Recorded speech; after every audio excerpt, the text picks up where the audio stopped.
There was one witness, Yafafullah, said that he could identify the shooter. Yafafullah was an old friend of Tupac's, and he was riding in the car directly behind the one Tupac and Shakur were in. So he was closer than anyone other than Shakur.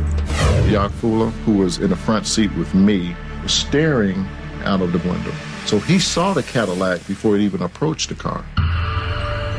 And he told the police right off, I saw who did it. And it's stunning to think that, okay, he said that and they didn't say, yeah, who is it? But they didn't. They said, okay, we want you to come in and make a statement.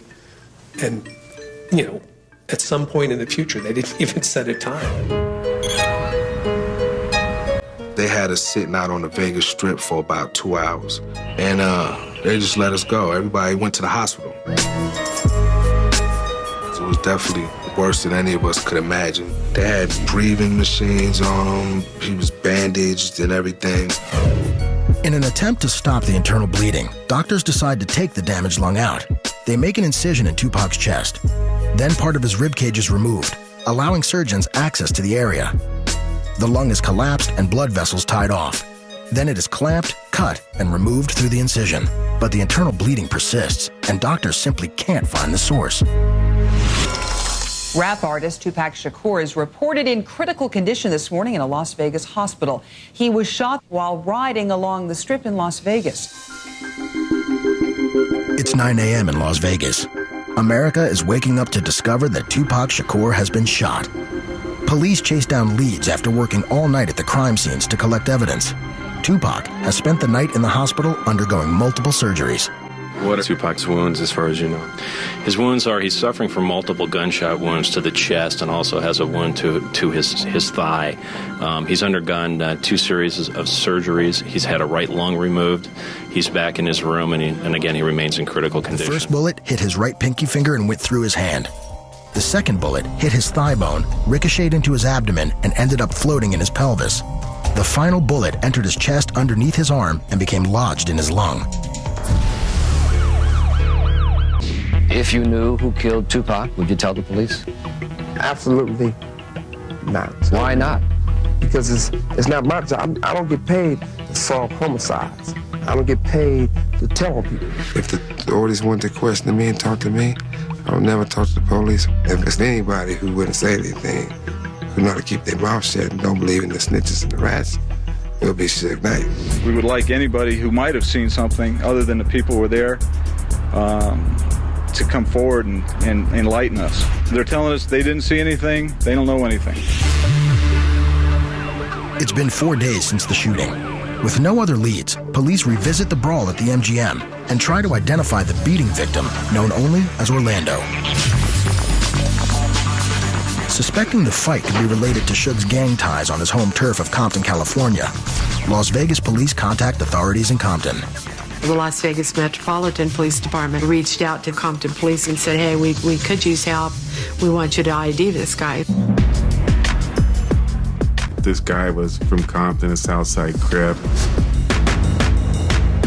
At the time, we were investigating him on another murder where he shot the guy in the head. Word began to reach the police that Orlando Anderson and his little crew of guys had been involved in the shooting. Orlando Anderson, he's a ruthless killer, and that's the type of guy that they were dealing with out there in Vegas, but I don't think they had any idea of that at the time. It was the 6th day. Had lost a lot of blood.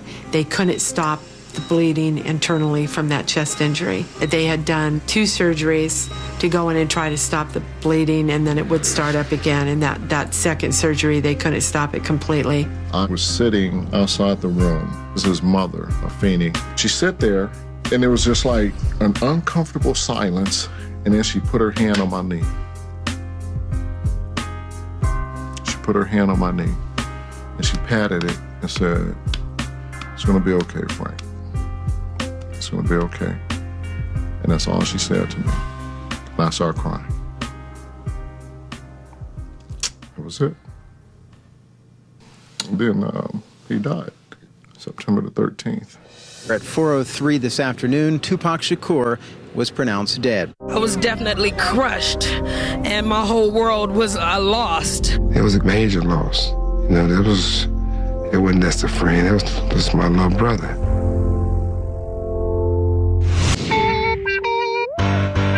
As for other theories, from the beginning, rumors have circulated that Tupac's rap rival Biggie Smalls ordered the hit, or that Suge Knight may have been behind it. There are a lot of conspiracy theories, one of which is that Suge Knight ordered the hit because reportedly Tupac was going to leave Death Row Records. I don't know if I buy into that. I think it would be pretty brazen and risky to be in the same vehicle with the target of the hit. If somebody said that I had something to do with it, I didn't take it as a point where it bothered me. I took it as a point where that got to be the most stupidest mother in the whole wide world. Ultimately, Las Vegas police dismissed the theory that Suge had Tupac murdered. Some question the department's desire to solve the case at all.